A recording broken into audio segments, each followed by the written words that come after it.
বেলকুচিতে বেকার যুবক ও যুব নারীদের ড্রাইভিং, দর্জি ও কম্পিউটার প্রশিক্ষণ শুরু। আল আমির হোসেন, সিরাজগঞ্জ প্রতিনিধি।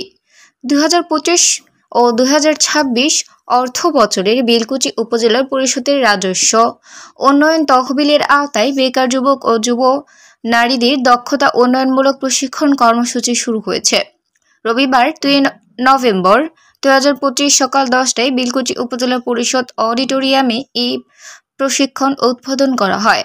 উপজেলা প্রশাসনের আয়োজনে এবং উপজেলা যুব উন্নয়ন অফিস ও উপজেলা মহিলা বিষয়ক অফিসের সহযোগিতায় আয়োজিত এই কর্মসূচিতে বেকার যুবক ও যুব নারীদের ড্রাইভিং, দর্জি এবং কম্পিউটার প্রশিক্ষণ প্রদান করা হবে। উপজেলা যুব উন্নয়ন কর্মকর্তা জহুরুল ইসলাম সভাপতিত্ব করেন। এতে প্রধান অতিথি হিসেবে উপস্থিত ছিলেন উপজেলা নির্বাহী অফিসার ইউএনও আফরিন জাহান। বিশেষ অতিথি হিসেবে উপস্থিত ছিলেন হুমায়ুন কবির, সহকারী পুলিশ সুপার, বেলকুচি সার্কেল, সহকারী কমিশনার ভূমি এসরাত জাহান, উপজেলা সমাজসেবা কর্মকর্তা দেবাশিস কুমার ঘোষ, বেলকুচি প্রেস ক্লাবের সাধারণ সম্পাদক রেজাউল করিম প্রমুখ।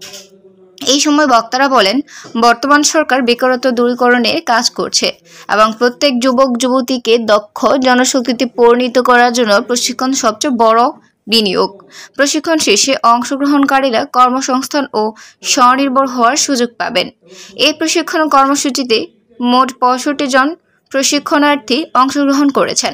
প্রশিক্ষণ চলবে নির্ধারিত সময়সূচি অনুযায়ী এবং কার্যক্রম শেষে অংশগ্রহণকারীদের সনদ প্রদান করা হবে।